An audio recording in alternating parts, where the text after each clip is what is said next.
Estudiar la historia de Games Workshop es un proceso fascinante, porque cuando te interesas por el pasado de la empresa y de Warhammer, te acabas metiendo tú solo en un proceso de investigación que te atrapa sin que te des cuenta. Hace poco nos dio por leer las antiguas White Dwarf que están subidas en la Warhammer Vault y nos encontramos con un tema que nos llamó muchísimo la atención: la Tormenta del Caos. La Tormenta del Caos fue un suplemento de campaña que lanzó Games Workshop en verano de 2004, con nuevos escenarios, listas de ejército y toda una historia detrás que daba continuación al trasfondo que había en aquella época del juego de batallas fantásticas, Warhammer Fantasy.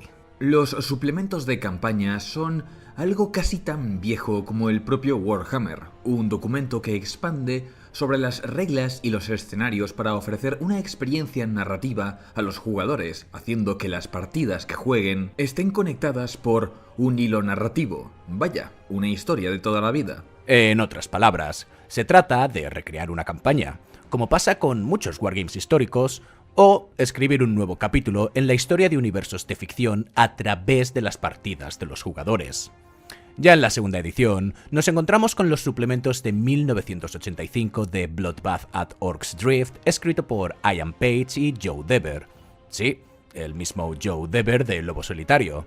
La tragedia de Macbeth, escrito por Richard Halliway, y Terror of the Lich Master, escrito por Rick Priestley, donde, por cierto, aparecen los primeros personajes con nombre propio y miniatura: Heinrich Kemmler y Krell. Estos libros contaban con ilustraciones de John Blanche, Tony Ackland, Dave Andrews y Gary Chalk.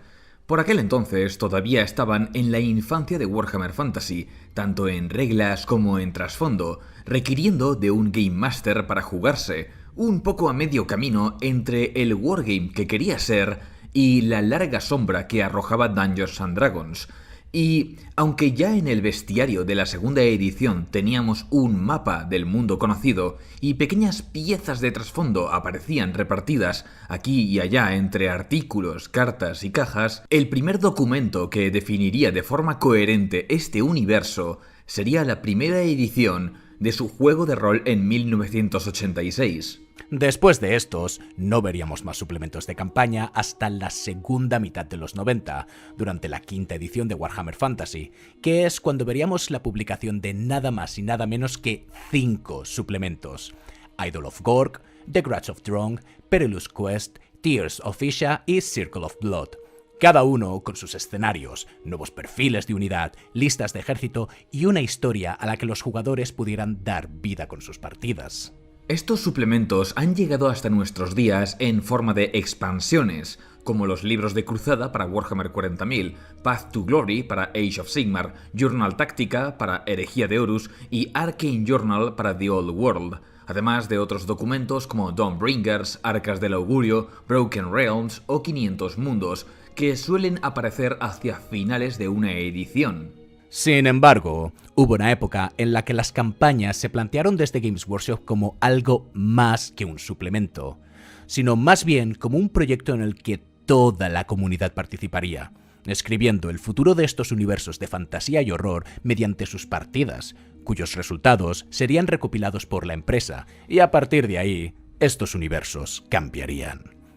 Este fue el proyecto de las campañas globales. La idea era la siguiente: Games Workshop elaboraría un escenario como un planeta o una región que está siendo disputada en Warhammer Fantasy o 40.000 y organizaría las tiendas y unos plazos de tiempo para jugar partidas, registrando las victorias y derrotas. A partir de ahí, se escribiría el desenlace de esta campaña usando estos resultados como referencia. De esta manera, los jugadores no estaban simplemente recreando una batalla, sino marcando el rumbo de una historia. La idea de las campañas globales la tuvo originalmente el legendario diseñador Jervis Johnson, quien organizaría la primera de estas campañas, Ichar 6, en 1995. Al principio solo era una idea. Comenzó como un artículo de White Dwarf como portaestandarte o reglas de enfrentamiento sobre cómo sería posible organizar una campaña para todos, pero fue enormemente exitoso. Pensé que, básicamente, si todos luchaban por el mismo motivo, podríamos trabajar todos en la misma historia. Así que le dije a la gente que publicara los resultados de sus partidas junto con los ejércitos que usaban y empecé a contarlas. Eso nos dio los resultados de la historia. La establecí en un planeta que nos inventamos, el cual llamé Ichar 6 durante una invasión tiránida. Si los tiránidos ganaban, el planeta era devorado, y si no, el planeta se salvaría y los tiránidos serían repelidos. La idea tomó forma y recibí cientos de cartas, algunas de ellas con historias, fotos, listas de ejército, un poco de todo. La gente se entusiasmó de verdad, al igual que las tiendas. Eso continuó durante 6 semanas.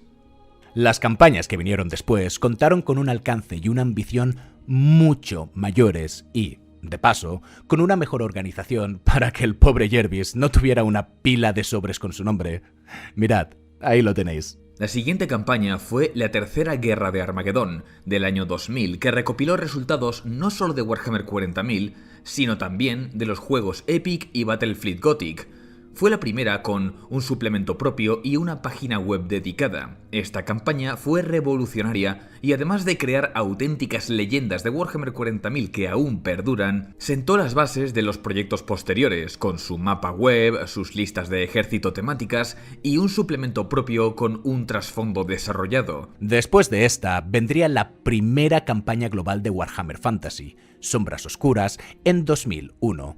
Y luego El Ojo del Terror, de 2003, la cual sentaría las bases narrativas que en 2017 serían retomadas para continuar la historia a finales de la 7ª edición de Warhammer 40.000. Pero la Tormenta del Caos fue algo distinto. A nosotros nos pilló demasiado jóvenes para darnos cuenta de la importancia que tuvo, pero han pasado más de 20 años y con el tiempo nos hemos encontrado con que es uno de los temas más confusos y a la vez controvertidos de la historia de Games Workshop.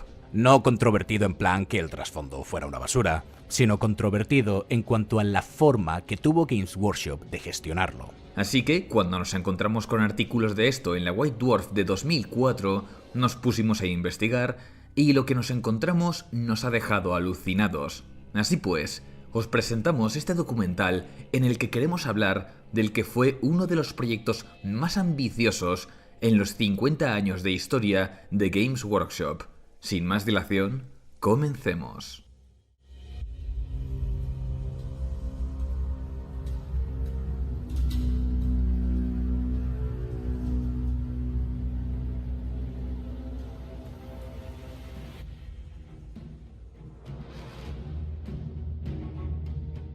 A primeros de los 2000, Games Workshop estaba nadando en el dólar. Nada que ver con lo de ahora, eso está claro. Pero durante la última década había experimentado un crecimiento constante que solo iba a más con el paso de los años. Sus tiendas oficiales ya se habían establecido en Europa continental y Norteamérica. Sus juegos, tanto sus 2 licencias principales como el abanico de juegos de especialista, gozaban de buena salud, y en estos años se estrenó la trilogía de películas de El Señor de los Anillos de Peter Jackson. Games Workshop firmó un contrato con New Line Cinema por la licencia para usar su imagen y lanzar al mercado una nueva línea de modelos basados en las películas que tuvieron un éxito tremendo en aquellos años, contrato que, por cierto, aún se mantiene vigente a día de hoy. Sin embargo, su juego estrella por aquel momento era entonces sin duda Warhammer Fantasy, o simplemente Warhammer, sin apellidos, que es como se le conocía por aquel entonces. El juego de batallas fantásticas, que había nacido en el 83, estaba ahora en su 6ª edición, y para muchos que seguramente hayáis conocido esta franquicia a través de los videojuegos de Creative Assembly, es a partir de aquí que el trasfondo se ha adaptado a esos juegos, porque la 6ª edición es considerada por muchos el momento de mayor desarrollo del trasfondo. La 6ª edición fue un salto de calidad tremendo para Warhammer Fantasy. Diseñada por Alessio Cavatore, Rick Presley, Nigel Stillman, Jake Thornton y Tuomas Pirinen, de los cuales, por cierto, os debería sonar el principal diseñador de Conquest y el creador de Trench Crusade. La caja inicial tuvo el repertorio más completo jamás visto hasta la fecha para 2 ejércitos, incluyendo infantería, héroes y máquinas de guerra, todo en plástico. Esta edición se apartaba del énfasis en héroes que había tenido su predecesora, y fue la primera en incluir todo el sistema de magia dentro del propio reglamento, el cual estaba más refinado que nunca. Más importante aún, esta es la edición en la que más libros de ejército salieron al mercado, con algunas facciones teniendo presencia por primera vez. Los hombres bestia, por ejemplo, habían aparecido antes, pero como parte del repertorio de Hordas del Caos, y en 2003 tuvieron su primer libro propio. Setra y las momias habían aparecido antes en el libro de Muertos Vivientes durante la cuarta edición, pero fue en este momento, en 2001, donde nació la facción de los Reyes Funerarios, y a finales de 2004 nacería la facción de los Reinos Ogros. En general, cuando uno habla del trasfondo plenamente establecido de Warhammer Fantasy, se refieren a esta edición, en la que veríamos más personajes, facciones e historias que nunca hasta ese momento. En materia de rol, en 2004 saldría la segunda edición de su juego de rol, que, junto con sus expansiones, forma uno de los corpus literarios más extensos y detallados de este universo, o de cualquier otro creado por la filial inglesa hasta ahora, para ser sinceros. Warhammer Fantasy, en otras palabras, era grande. Era el más grande del momento con amplia diferencia. Las películas del Señor de los Anillos, y dicho sea de paso, colecciones por fascículos que se vendían en los kioscos y que hicieron el hobby muy accesible, atrajeron a mucha gente, no solo por la pasión que despertaba la posibilidad de recrear las escenas de la película, sino porque a través de la línea de modelos del Señor de los Anillos fue que descubrieron Warhammer Fantasy, una especie de efecto rebote en el que mucha gente joven entró en contacto con la fantasía oscura por primera vez. Muchos habíamos visto películas de fantasía como Willow, El Cristal Oscuro, La Historia Interminable o Legend, ya sea alquiladas o en reposiciones televisivas, y El Señor de los Anillos, junto con esa otra saga de fantasía, nos transportó a un mundo aparte de aventura y mito. Pero todas esas películas seguían siendo demasiado limpias, por decirlo de alguna manera. En cambio, Warhammer Fantasy nos presentó un mundo de horror. Este universo traía elementos que muchos no habíamos asociado a la fantasía. En vez de un paisaje medieval idílico, nos encontrábamos con entornos urbanos decadentes. En lugar de religiosos ataviados de piedad y compasión, aquí había flagelantes y quema de brujas. La magia no era una fuente de fascinación, sino un peligro que podía convertir al hechicero en cuestión en un monstruo, literal y figuradamente. Los elfos no eran una raza noble, sino una arrogante o directamente degenerada. Los enanos estaban al borde de la extinción, y en vez de aventuras en las que los héroes se enfrentaban a un dragón o a una criatura del Averno que antes o después iba a caer ante las espadas de la virtud y el honor, aquí el enemigo eran mutantes y caníbales que anunciaban el fin de los tiempos con su mera presencia. Un día ese final llegaría, pero ahora esa no es la cuestión. La cuestión es que este universo nos mostraba un rostro deforme y abyecto, plasmado a la perfección gracias a artistas como Adrian Smith. No nos extraña en absoluto que Warhammer Fantasy haya sido una inspiración para artistas que años después harían cosas como Darkest Dungeon o el juego de rol Black Powder and Brimstone.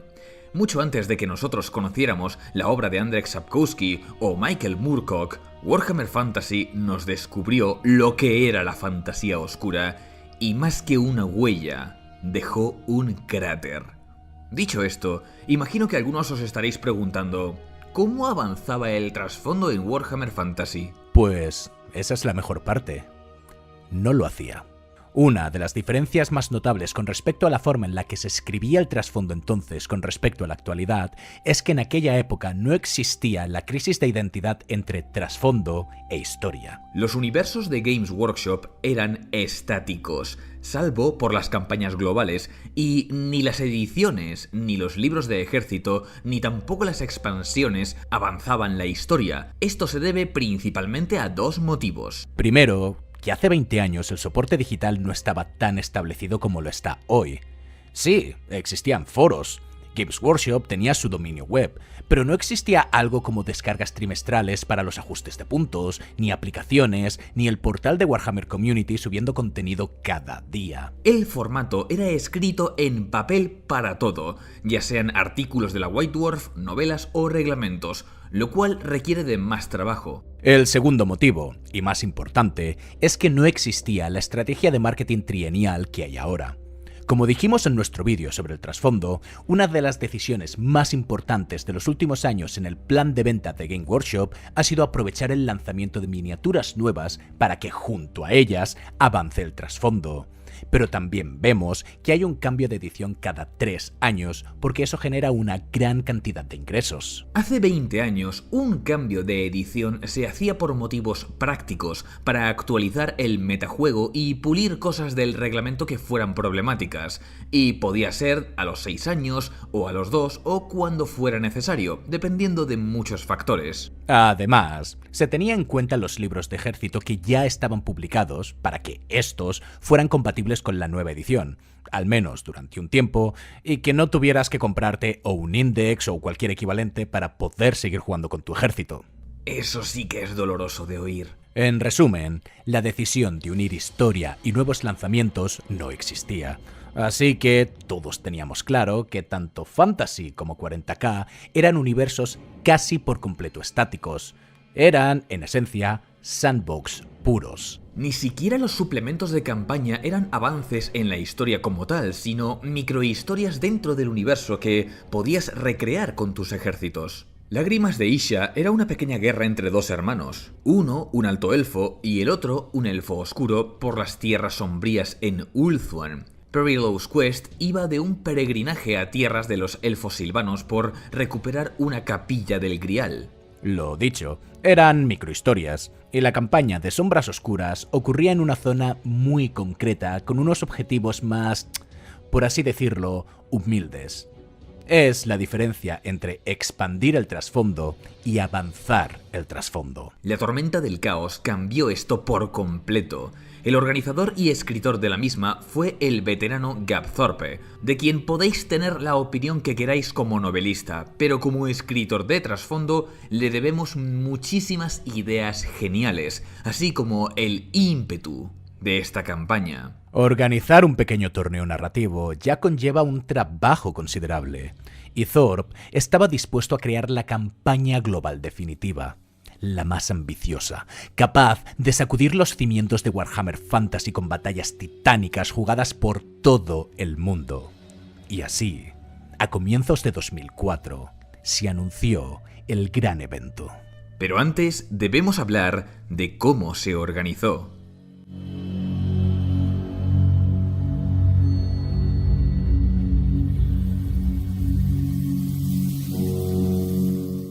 Para entender el grado de compromiso que hubo con este proyecto tenemos que observar 4 aspectos. Primero, la propuesta de la campaña en sí, y después, las herramientas que se pusieron a disposición de la comunidad para jugarla, las minis que salieron al mercado en aquel momento, y finalmente, la cobertura que tuvo en novelas y artículos de la White Dwarf.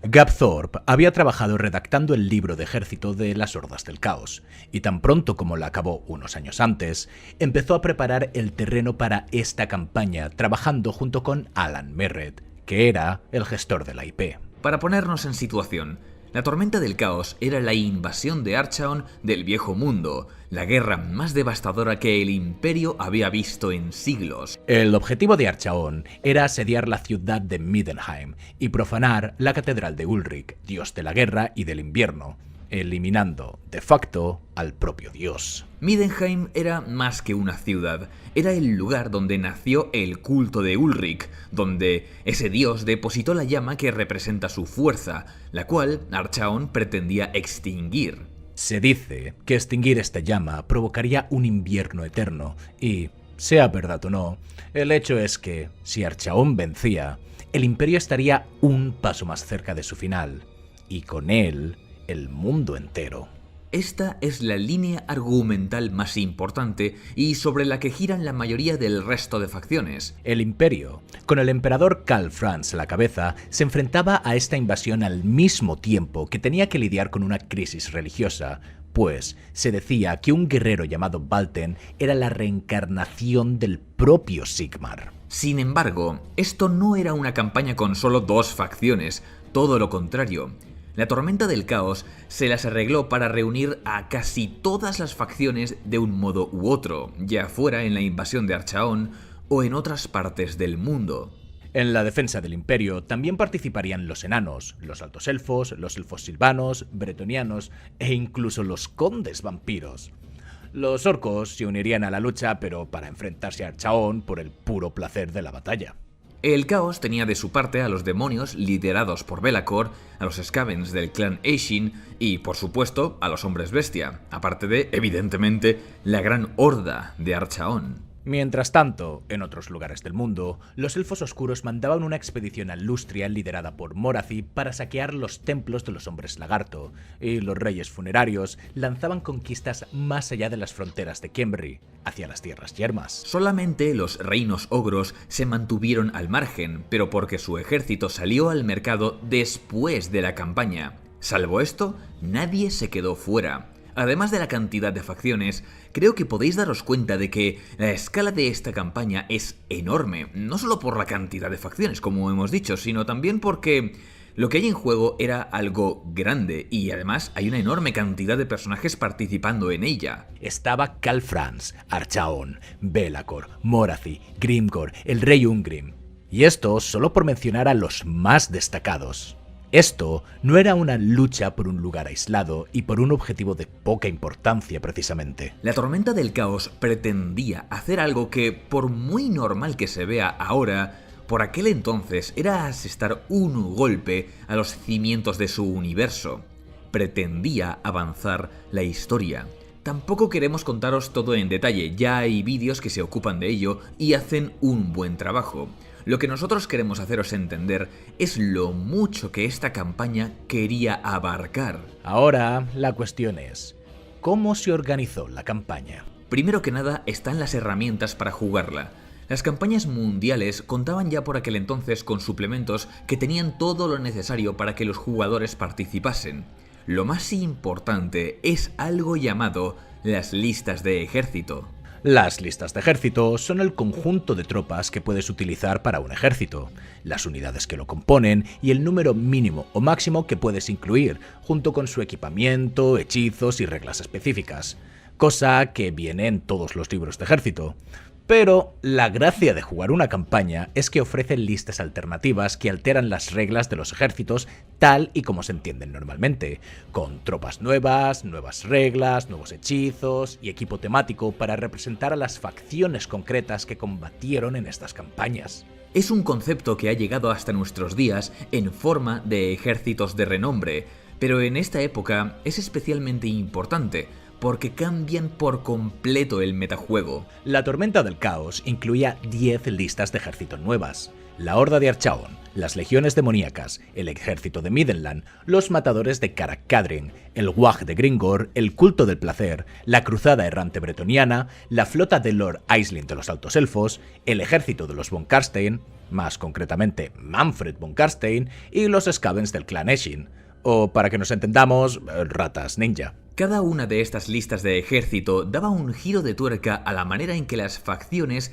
se jugaban tradicionalmente, convirtiendo, por ejemplo, a los orcos en un ejército de élite, cuando normalmente son un ejército de horda, o teniendo a un ejército enano, por lo general caracterizado por el uso de artillería, sin apenas máquinas de guerra o armas a distancia y yendo a full melee. O también ofreciéndote una lista de ejército que combinase unidades de elfos oscuros y demonios de Slaanesh. Tal era el caso del Culto del Placer de Morathi.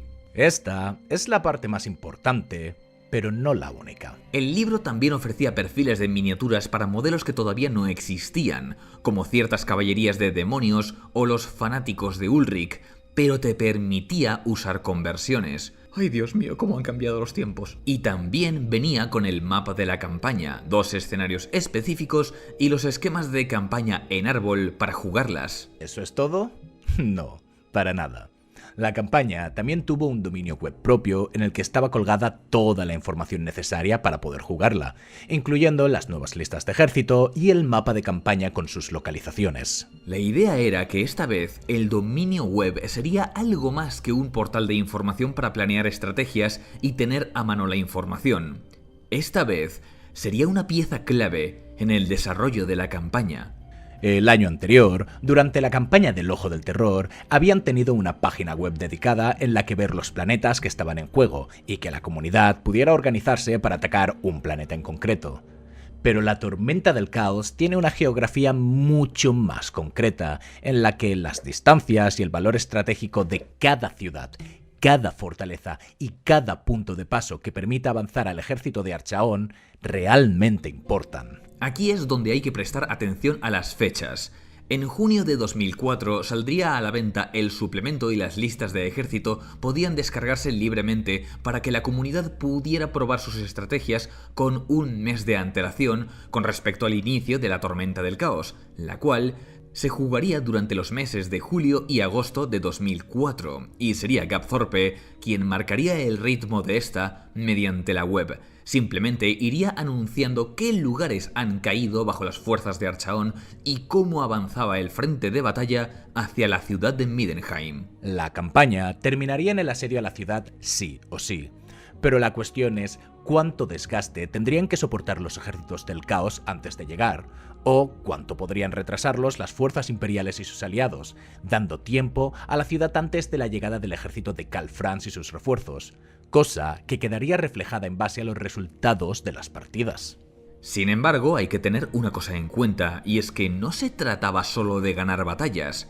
Durante la campaña del Ojo del Terror, la comunidad de jugadores se había coordinado para apuntar sus resultados en planetas concretos, y así ganar mucha puntuación donde más les interesaba.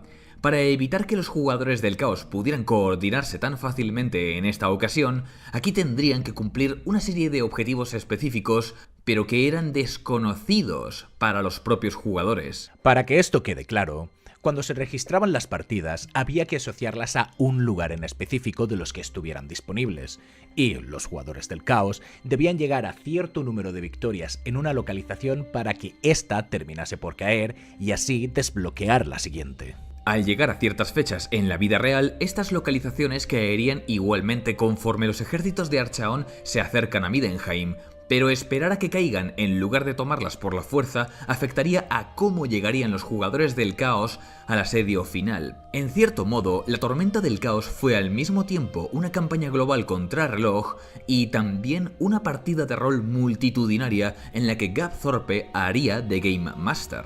Es más, una de las innovaciones de esta campaña es que el propio Gab estaría escribiendo un diario de campaña en la propia web cada pocos días, mostrando el efecto de las partidas de un modo más inmediato a todos los jugadores y, de paso, dar pistas a qué lugares del mapa eran más fáciles de conquistar, porque, en efecto, si una localización era un pueblo y otra una fortaleza, evidentemente los jugadores del caos necesitaban muchas más victorias en la segunda que en la primera. Podríais pensar que lo más lógico sería concentrar las fuerzas del caos en los lugares menos protegidos, pero claro, esa es la ruta más larga hasta Middenheim, y no olvidéis que el ejército de Karl Franz se acerca por el sur.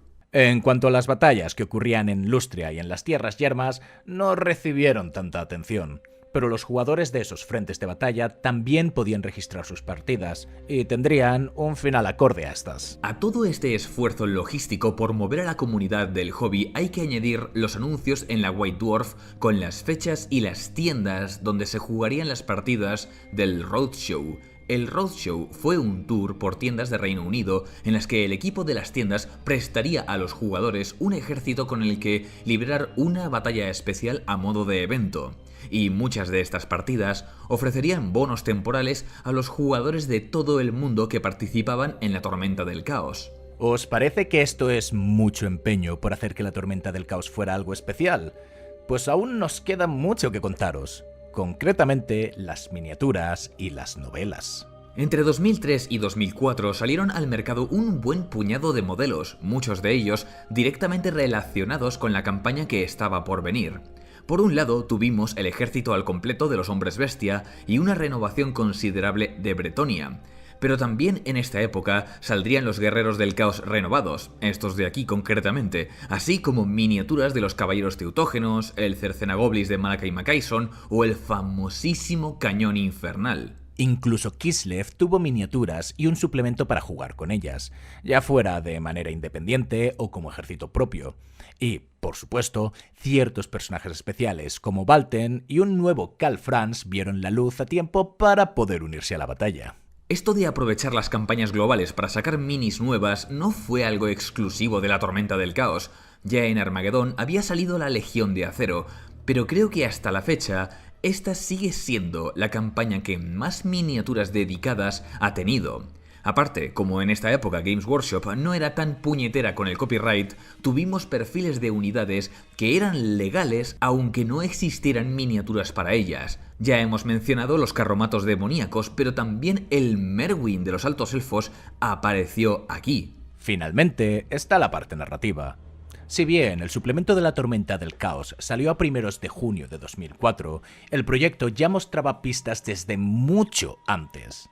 La revista White Dwarf tuvo unos cuantos artículos desde 2002 que adelantaron los perfiles de algunas unidades nuevas y, con ellos, también el trasfondo previo a la Tormenta del Caos. Presentó personajes como Valtek y Bardek Krom, mostró la alianza entre Archaon y Throt el Impuro, nos adelantó todo el trasfondo del politeísmo imperial y el culto de Ulrich. Agradecimientos a la gente de la Biblioteca del Nigromante por sus compendios de White Dwarf.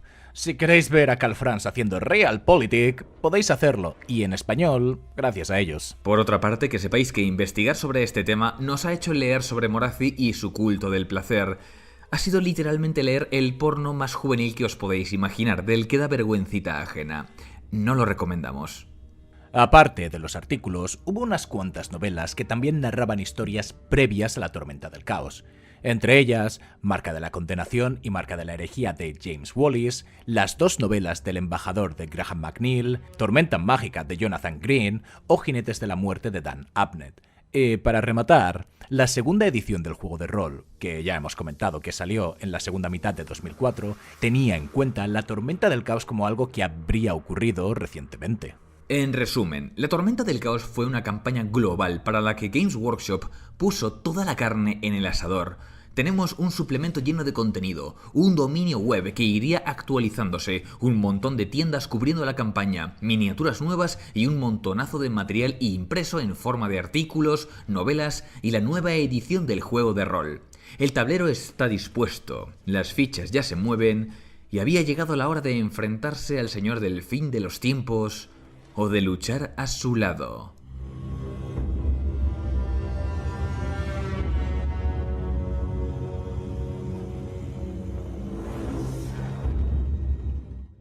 Por lo general, esta es la parte de toda comedia en la que alguien dice ¿y qué podría salir mal? Y, para sorpresa de todos, no ocurrió nada malo. Bueno, menos si te llamas Archaon. A él le dieron de collejas. Durante los meses de julio y agosto, la comunidad entera se volcó en esta campaña, y hasta podemos ver los números de partidas registradas. Fijaos en esto, qué cantidad de partidas, y seguramente son solo las de Reino Unido. A esto habría que añadirle muchísimas más. Para la comunidad del hobby, esta campaña fue un triunfo. Hace un rato os hemos dicho que la comunidad gozaba de buena salud, pero eso no hace justicia al panorama de 2004, incluyendo España. Por aquel entonces había un montonazo de clubes de juego y tiendas en muchísimas localidades con partidas casi todos los días. Meter de por medio una campaña global solo mejoró lo que de por sí ya era una comunidad tremendamente activa. Dicho esto, Gapthorpe mantuvo al día el diario de la web, y lo que tuvimos fue, digamos, curioso. Las primeras semanas de la campaña comenzaban en la frontera del Imperio y poco a poco iban avanzando hacia Middenheim, sí.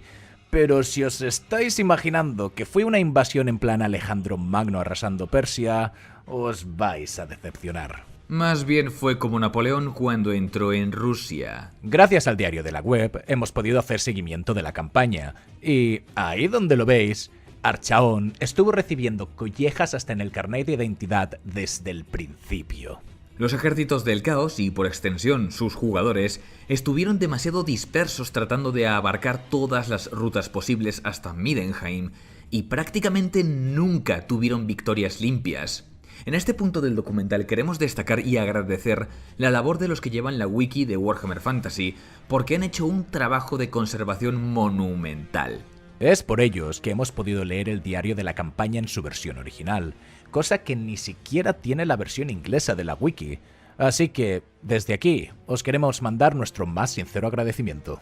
Volviendo al tema que nos ocupa, más que una marcha por los campos y ciudades del Imperio, los ejércitos del caos tuvieron que pelear con uñas y dientes por cada palmo de tierra. La defensa imperial fue tan enconada, tan tozuda, que casi sientes pena por las hordas de Archaon leyendo el diario. El resumen es este: absoluto desastre. Cada ciudad, puente y villa fue un obstáculo tremendo, y para cuando llegaron a Middenheim, Archaon estaba tan debilitado que ni siquiera consiguió atravesar las murallas. Pasó los últimos días de la campaña asaltando los puentes que llevan hasta la ciudad sin éxito alguno. Las fuerzas del caos no solo no pudieron coordinar un ataque efectivo contra la ciudad, sino que encima habían llegado tan tarde que la horda de orcos de Grimgor también les había alcanzado, y muy pronto también llegaría Karl Franz. Archaon tuvo que emprender una retirada humillante, con su ejército desmoronándose, mientras todo el poder del imperio y el caudillo orco más poderoso le pisaban los talones. En cuanto a los otros lugares de la campaña, Morathi fue expulsada de Lustria, Settra conquistó buena parte del sur de las Tierras Yermas, y, en general, fue una victoria casi total para la alianza contra el caos en todos los frentes.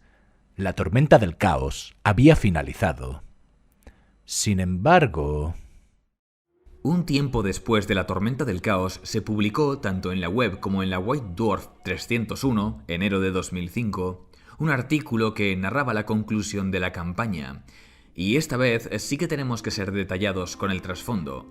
Mucha atención a esto. Aunque la ofensiva del caos había finalizado, Archaon todavía estaba en plena retirada, y faltaba por saber qué ocurriría tanto con él como con Gringor y el conde vampiro Manfred von Karstein, que aún andaba por ahí suelto. Al contrario de lo que habíamos visto en el diario, la conclusión de la campaña fue algo escrito libremente por Gab Thorpe, no basado en batallas y partidas jugadas. Lo que se nos narra es una batalla final librada durante la retirada de Archaon, en la cual este vence a Valten, el guerrero que se suponía que era Sigmar reencarnado, pero a su vez Archaon acaba con la cara aplastada por Grimgor. Luego Manfred llega para aniquilar al resto de fuerzas del caos y cuando se encara con los imperiales, decide que es mejor retirarse a Silvania. Parte del imperio ha sido arrasado, pero será reconstruido, mientras que Archaon y lo poco que queda de su ejército termina aislado en una fortaleza imperial abandonada. Inmediatamente después de la tormenta del caos hay una crisis política en el imperio porque, siendo Valten la reencarnación de Sigmar, muchos apoyan la idea de que sea coronado emperador, y aparte de esto hay un breve cisma en la iglesia de Sigmar. Parece que el imperio iba a perder en la paz lo que habían ganado en la guerra. ¿Y cómo decidieron resolver todo este problema? Pues muy fácil. Gab Thorpe decidió matar a Valten y hacer desaparecer su cuerpo. Y ya está. Un personaje que había aparecido de la nada para la tormenta del caos, desapareció con ella. Si os parece que todas estas conclusiones son anticlimáticas, entonces es el momento de hablar de controversias.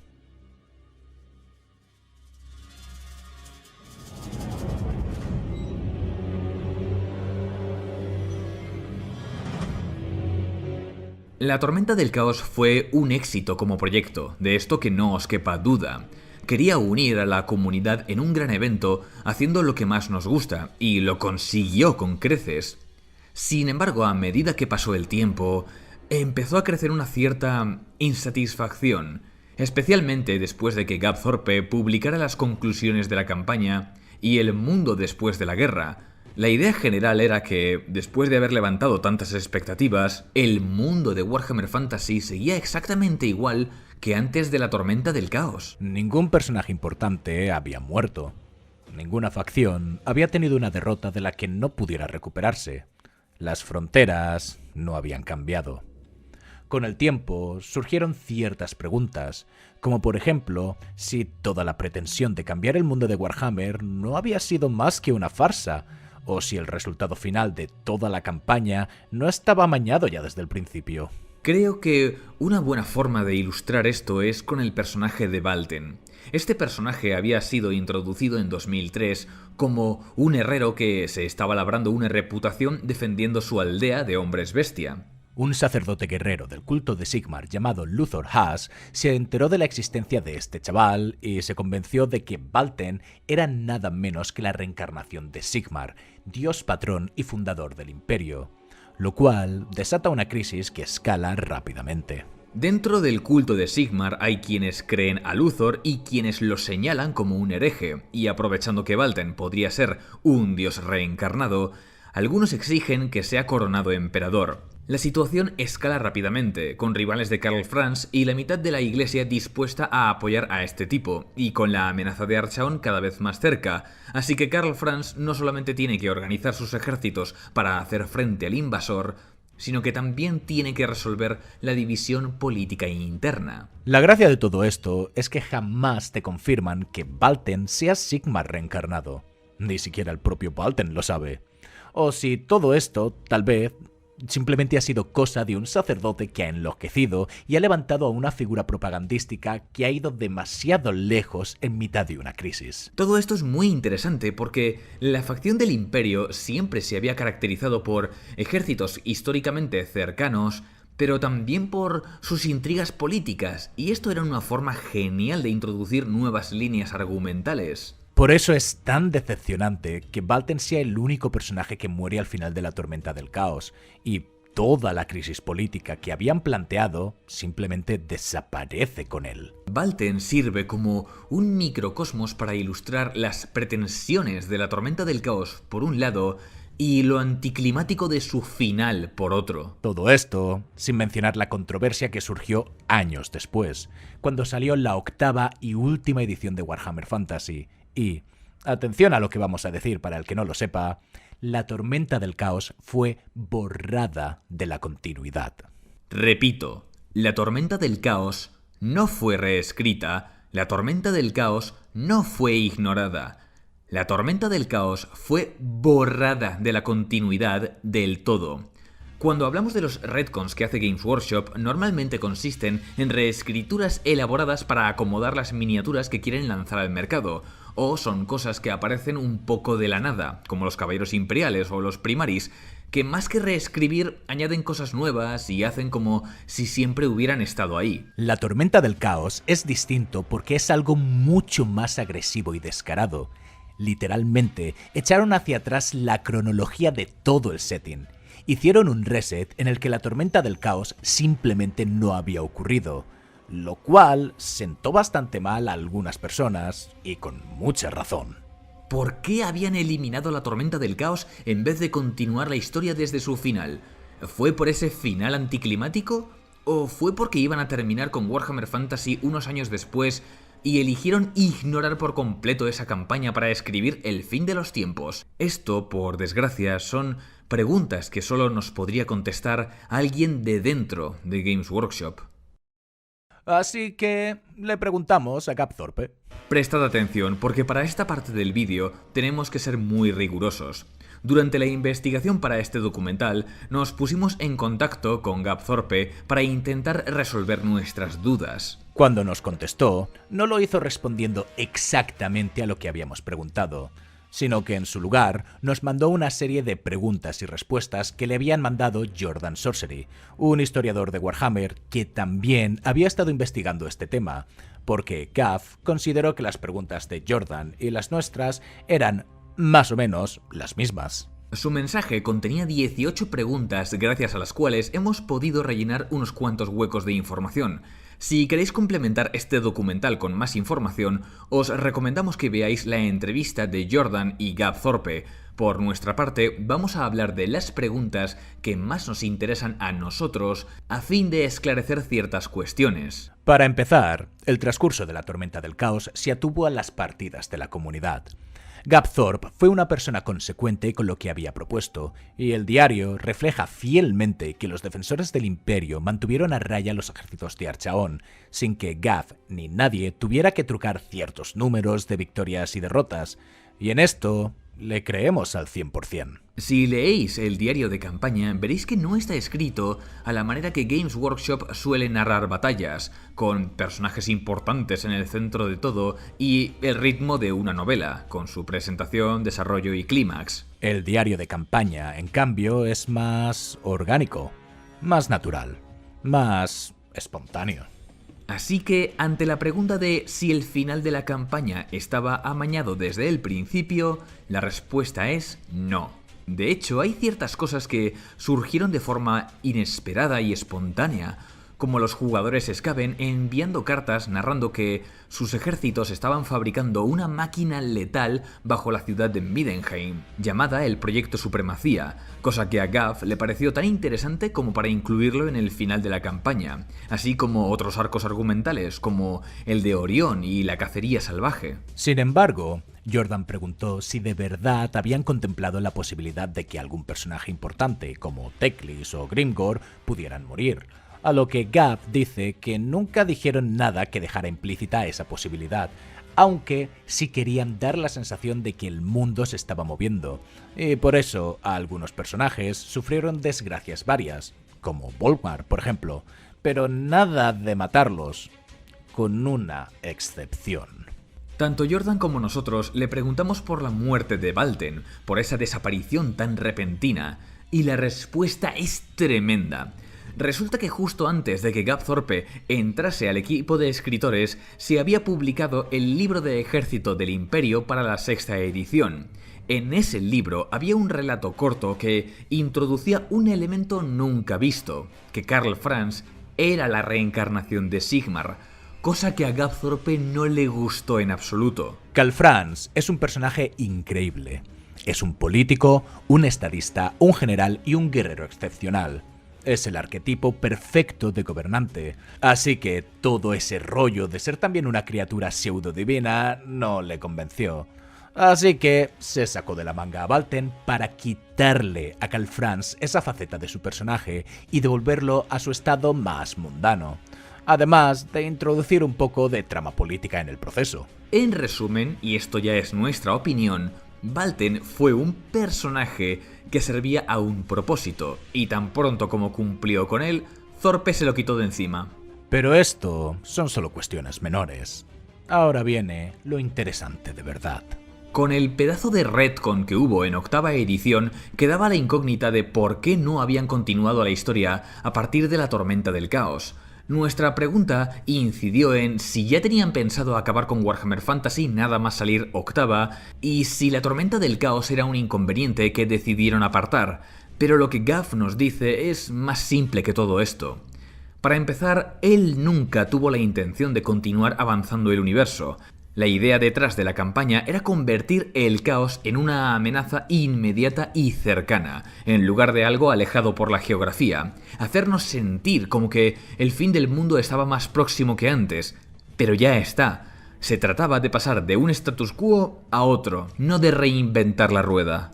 En retrospectiva, incluso el propio Thorpe siente cierta decepción por no haberle dado más continuidad, pero esto también se debe a cuestiones internas de la empresa. Otra cuestión sobre la que tanto Jordan como nosotros le preguntamos es si es que hubo problemas o desacuerdos a la hora de reconducir este universo entre los escritores por un lado y los gestores de la empresa por otro, una especie de enfrentamiento entre los entusiastas del universo y la narrativa y los trajeados que solo buscan hacer pasta por otro lado. La respuesta es menos dramática que todo esto. Durante los años siguientes hubo cambios organizativos en el estudio, que es el departamento de diseño de Games Workshop, que se encarga tanto de minis como de reglamentos, con una dirección más vertical a la hora de gestionar el tiempo y los recursos de la empresa, de manera que propuestas arriesgadas como por ejemplo miniaturas de uso temporal acabarían descartadas. Sin ir más lejos, unos cuantos modelos que habían salido para la Tormenta del Caos acabaron descatalogados poco después. En general, todo lo relacionado con las campañas globales tenía algunos puntos que terminaron por desagradar, y mucho, a la dirección de Games Workshop. Para empezar, las propias campañas no promovían necesariamente las ventas. A pesar de que hemos hablado de que salieron modelos dedicados para la Tormenta del Caos y otras campañas anteriores, lo cierto es que las campañas globales se esforzaban más en darle usos alternativos a los ejércitos que la gente ya tenía, en lugar de promover las ventas de algo nuevo, salvo raras excepciones, o al menos así es como lo veían desde la dirección. Tampoco hizo ninguna gracia eso de permitir a la gente usar proxies para unidades que todavía no tenían un modelo oficial, aunque fuera mediante conversiones. La normativa de la Workshop se ha vuelto mucho más restrictiva con el paso de los años, y el diseño de miniaturas hoy en día tiende a dificultar el uso de piezas de third parties, especialmente en eventos organizados por la empresa como torneos y cursos de pintura. Si bien es cierto que el tema de los proxies puede variar un poco dependiendo de quién organice según qué eventos, al menos desde arriba no vieron con buenos ojos que las campañas globales pusieran tanto énfasis en modelos que no existían, al menos por aquel entonces. Total, que entre cambios organizativos y la mala reputación de las campañas para algunos dentro de la propia empresa, se perdió la oportunidad de tener lo que Gapthorpe llama una visión creativa interdepartamental, es decir, una idea conjunta para avanzar el trasfondo en la que todos los departamentos de Games Workshop se pusieran de acuerdo. Como mención puramente personal, esto nos lleva a pensar que la 8ª edición no salió en 2010 con la idea de terminar con Warhammer Fantasy, o por lo menos no habrían tomado esa decisión de forma definitiva. Curiosamente, algunas de las ideas de la Tormenta del Caos reaparecieron en el fin de los tiempos, como Valten, el asedio final a Middenheim, todo el tema de Manfred y los condes vampiros y demás. Pero, como ya todos sabréis, la intención esta vez era una muy diferente. Lo que sí era definitivo es que las campañas globales entraron en declive. La Tormenta del Caos fue la campaña global más grande de la historia de Games Workshop. Ninguna de las que vino después han sido capaz de igualarla. En 2005 hubo otra campaña para Warhammer 40.000, la caída de Medusa 5, y otra para Warhammer Fantasy en 2007, la Corona Nemesis, ambas volviendo a la idea de historias más pequeñas y fáciles de manejar. Un año después ocurriría la crisis financiera de 2008 y algunos de los años más oscuros de la empresa, tanto que no volveríamos a tener campañas globales hasta 10 años después. Con la salida de 8ª edición de Warhammer 40.000, tuvimos la campaña del Destino de Connor en 2017, y el año siguiente, Age of Sigmar celebraría su primera campaña, Portentos Malignos, pero esta vez se notaba que el resultado era más controlado y carente de riesgos. El Destino de Connor disputaba el control del sistema Connor durante las guerras de la plaga y Portentos Malignos ofrecía 3 historias a lo largo de 9 semanas, cada una con 3 finales distintos que también afectarían a las historias posteriores, y la comunidad votaría con sus victorias el curso de cada historia. Fueron cosas entretenidas, pero ni de lejos tuvieron el bombo y la anticipación de la Tormenta del Caos. Años después, en 2023, ocurrió la campaña de la Guerra por Oghram con la salida de la 10ª edición de 40.000, y en 2024, la batalla por Garra de Hel para la 4ª edición de Age of Sigmar. En ambos casos, el panorama es deprimente porque lo que hacen es aprovechar el éxito comercial de una edición que acaba de salir para poner un objetivo diminuto y poco ambicioso, en el que solo juegan las facciones de la caja de inicio. ¿Y sabéis cuál es el premio del ganador? Pues que esa facción recibe el anuncio de nuevos modelos antes que la otra. Ya está. No es por nada, pero vaya forma de hacer que una campaña se sienta carente de pasión, emoción y alma.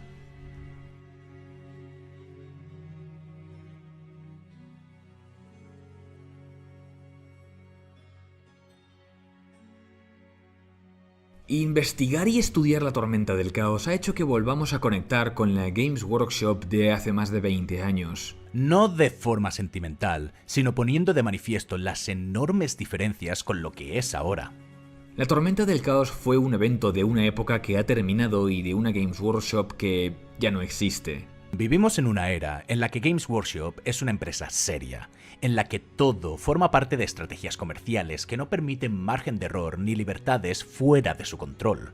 Hace 20 años te encontrabas artículos para hacer tu propio terreno de juego, tenías perfiles de unidades que no tenían modelo porque había una aproximación un poco más agnóstica, más abierta a la hora de coleccionar. Tenías a los escritores entusiasmados con la idea de hacer cualquier historia, incluso proponer una campaña tan grande como esta, porque sentías que el trasfondo, de verdad, era de todos, que todos podíamos crear a partir de las pinceladas que nos ofrecían.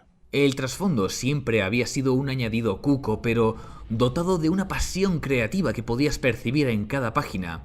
Era una Games Workshop que parecía empeñada en querer convertirte en parte de esa historia, y las campañas eran la muestra de ello. La tormenta del caos es un espejo de todo aquello.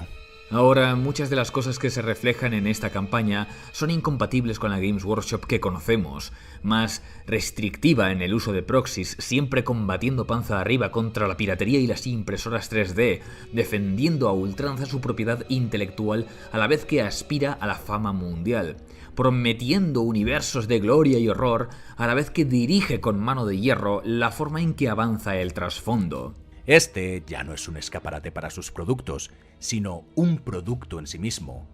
Uno cuyo avance forma parte de la maquinaria propagandística de nuevos modelos y funciona sin la intervención de la misma comunidad a la que está apelando. Es muy curioso que aquello de lo que habla Gapthorpe cuando se refiere a una visión interdepartamental que dirija la continuidad de estos universos se haya cumplido a día de hoy, tanto con el Warhammer 40.000 moderno como con Age of Sigmar, porque ahora los gestores de la IP, los diseñadores de miniaturas y los escritores trabajan de manera conjunta. Pero al hacer eso han conseguido que este avance sea algo puramente artificial, algo que solo ocurre para venderte minis nuevas. Si el universo de 40.000 es una historia a día de hoy, además de un escenario, es una historia esclava de su naturaleza comercial.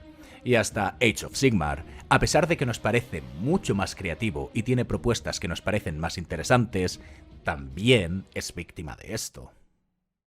Supongo que al final del día lo mejor que podemos hacer es tratar de apreciar lo máximo que podamos lo bello del momento que nos toca vivir, tanto en los hobbies como con la gente con quienes os compartimos. La tormenta del caos fue fascinante y también hermosa. Pero también hay cosas fascinantes y hermosas a día de hoy. Y personas maravillosas con las que pasar las tardes tirando dados o charlando con un pincel en la mano. Eso es algo que nunca va a faltar. Creo que este es el mensaje adecuado con el que podemos terminar este documental. La tormenta del caos fue un momento genial porque la gente supo aprovecharlo, disfrutarlo y atesorarlo. Al contrario que las ediciones y los modelos descatalogados, la emoción de las partidas y la paz del modelismo es algo que no tienen por qué quedar atrás en el tiempo. Ni siquiera hay por qué dejar atrás la noción de las campañas narrativas, aunque ya no sean una cosa global. Estos universos todavía pueden ser un poco más nuestros si nos dejamos llevar por la pequeña chispa que enciende actos de creación pura, ya sea con el pincel, con el bolígrafo o con los dados. ¿Y sabéis qué? Nos gustaría conocer vuestras pequeñas creaciones.